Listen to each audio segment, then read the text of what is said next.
तर मी पंजाब डक आज आहे 15 जानेवारी 2024 आणि मी माझ्या शेतातून एक अंदाज देत आहे. राज्यातल्या शेतकऱ्याला सांगू इच्छितो की राज्यामध्ये आज 15, 16 आणि 17 आणखीन 3 दिवस ढगाळ वातावरण राहणार आहे. म्हणून हा अंदाज लक्षात घ्यायचा. 15 जानेवारी, 16 जानेवारी, 17 जानेवारी 3 दिवस ढगाळ वातावरण राहणार आहे, हे अंदाज लक्षात घ्यायचा. फक्त चाळीसगाव त्या भागाकडे थोडे शितोडे येतील, इकडं लातूर सोलापूर भागाकडे थोडे शितोडे येतील, हे लक्षात घ्यायचं. म्हणजे थोडे थेंब पार येणार आहेत, काही पाऊस मोठा येणार नाही, म्हणून हा अंदाज लक्षात द्यायचा. राज्यातल्या सर्व शेतकऱ्याला सांगू इच्छितो की राज्यामध्ये पूर्व विदर्भ, पश्चिम विदर्भ, दक्षिण महाराष्ट्र, उत्तर महाराष्ट्र, कोकणपट्टी, खानदेश, मराठवाडा या 4-5 विभागामध्ये देखील ना ह्या 3 दिवसमध्ये दररोज म्हणजे ढगाळ वातावरण राहणार आहे. पाऊस काय येणार नाही, म्हणून काही चिंता करायची गरज नाही.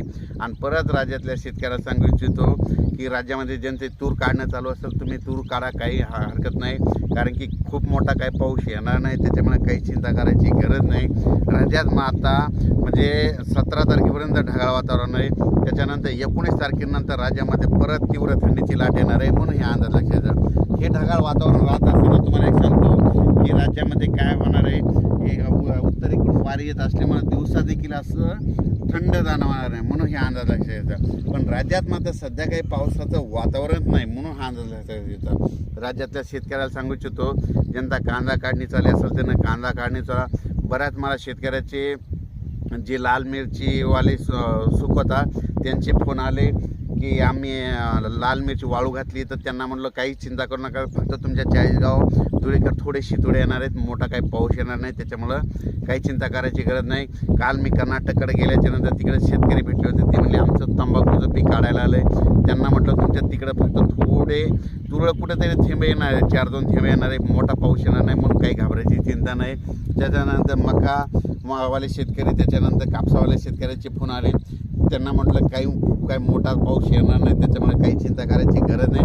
फक्त ढगाळ वातावरण राहणार आहे, दिवसा देखील वातावरणात धुळी राहणार आहे. आणि वातावरणात धुळी असलं की कोणतं पीक असो, हरभरा असो, कोणत्या पिकाचं नुकसान होतं, म्हणून हे अंदाज लक्षात येतात. म्हणून राज्यातल्या शेतकऱ्याला सांगू इच्छितो की तुम्ही काय करा, एक चांगलं बुरशीनाशक, चांगलं कीटकनाशकाची चांगली फवारणी करा, कारण की कोणत्याही म्हणजे पिकाचं धुळीमुळे नुकसान होतं. आणि त्याच्यानंतर ज्या ज्या ठिकाणी पाणी दिलं तिथं दव देखील पडणार आहे, म्हणून हे देखील लक्षात द्यायचं. पण राज्यात मात्र सध्या 15 जानेवारी, 16 जानेवारी, 17 जानेवारीपर्यंत ढगाळ वातावरण राहणार आहे. पाऊस काय येणार नाही. 1-2 ठिकाणी थोडेफार थेंब येतील, ते पण येतील, फक्त लातूर इकडल्या भागात येतील आणि चाळीसगाव तिकडं कन्नड तिकडल्या भागात थोडे शितोडे येतील, हे लक्षात येतं. पण राज्यात खूप काय असा मोठा पाऊसच येणार नाही, नुकसानच येणार नाही, त्याच्यामुळं काही चिंता करायची गरज नाही. अचानक वातावरणात बदल झाला तर लगेच एक मेसेज दिला जाईल. आता राज्यातमध्ये आता 19 तारखेनंतर म्हणजे 19 जानेवारीनंतर राज्यात परत तीव्र थंडीची लाट येणार आहे, म्हणून देखील हा अंदाज लक्षात यायचा. धन्यवाद.